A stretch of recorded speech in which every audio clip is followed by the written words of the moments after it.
It always happens to me when I go upstairs. This is my very first comedy show. I just recently got into comedy. It's very exciting.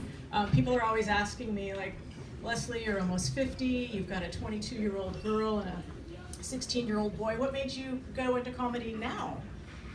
And it was like, you know, my daughter just moved into an apartment over the summer with her boyfriend, and it occurred to me, this would be a great time for me to stop breastfeeding my kids and their friends.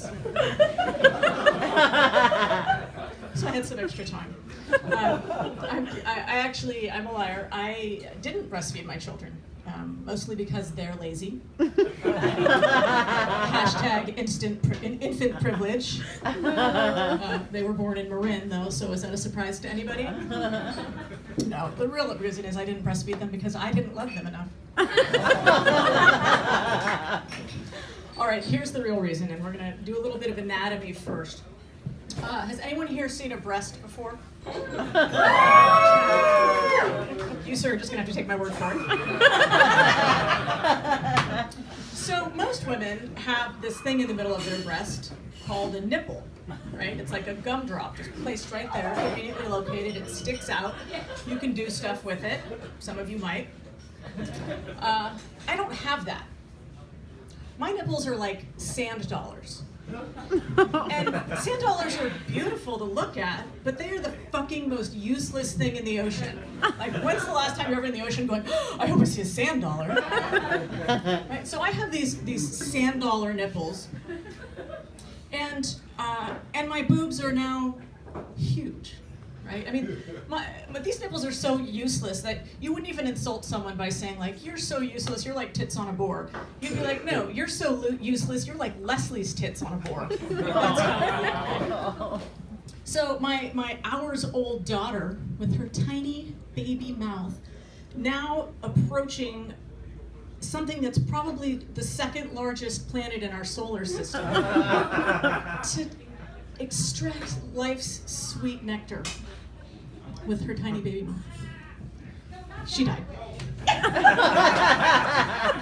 No, she didn't die. Breastfeeding was a nightmare, but actually having a kid was no picnic either. In fact, the day my daughter was born, I actually almost died. Not because I was having any kind of complications with my pregnancy, it's just that my mom was the one that drove me to the hospital. And labor's rough. Like, there's no, you don't like punch a time clock. Oh, I've done my shift, I'm done having this baby. And I was done, even though the baby was still inside. I was like, I need to tap out if someone else could birth this. And I like to think I'm a fairly modest woman, you know. I only show my boobs during Mardi Gras. Assless chaps are strictly Saturday night. Never during Lent. But after 9 hours, I was like, fuck it. Someone call the janitor, tell him to bring a shop vac and a plunger. This shit needs to come out. I'm like, nurse, go upstairs to the children's clinic, get that emaciated leukemia kid, and get him down here with his fine bone hands, because someone's gonna have to reach in and pull this kid out. So my daughter is born, right? The doctor's like, oh, it's a girl, 10 fingers, 10 toes. I'm like, shut up. No one even fucking cares about that. I just want to know, are her nipples sticking out?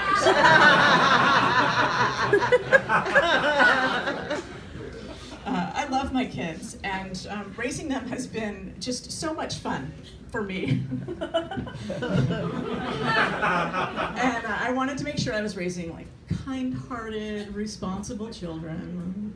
But I also wanted to make sure that life never kicked them in the teeth. I wanted them to have a strong sense of reality and to never kind of be taken aback by what life had to offer. And so my husband and I decided to speak a different language in the house. It's called sarcasm. And it's tons of fun, right up until the time they were in middle school, trying to make friends. That was a little bit rough for them. It's funny, but the other thing that happened in middle school, actually there's two things.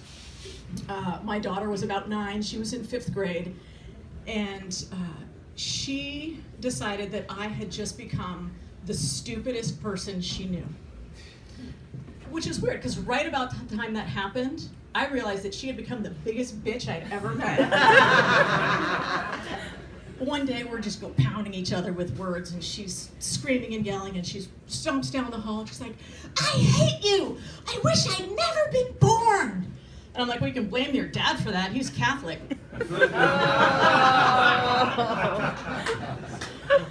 My son had some of the similar problems too.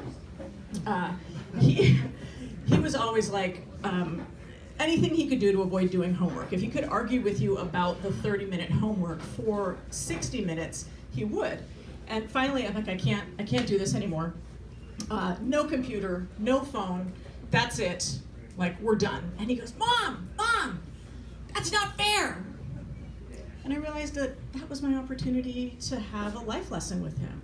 I mean, I think we've all realized at some point in our lives that life isn't fair, and once we kind of understand that, we can kind of move forward with different expectations. And so I just kind of knelt down to him and I said, Gabriel, you know, life's not fair sometimes. Do you know when I learned that it wasn't fair? It was the day that you were born, and I saw your face.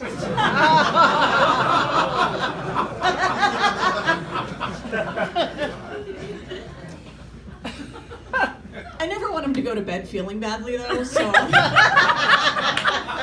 so at night I'd have this little ritual where I would like tuck him in, and I would like kiss his eyelids and his cheeks and his nose and his forehead, and then we'd play this game where he says, you can't kiss me on the lips.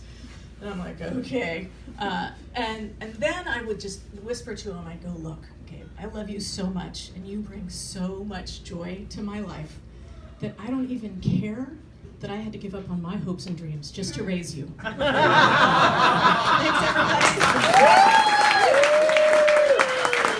Keep it up for the rest of everybody.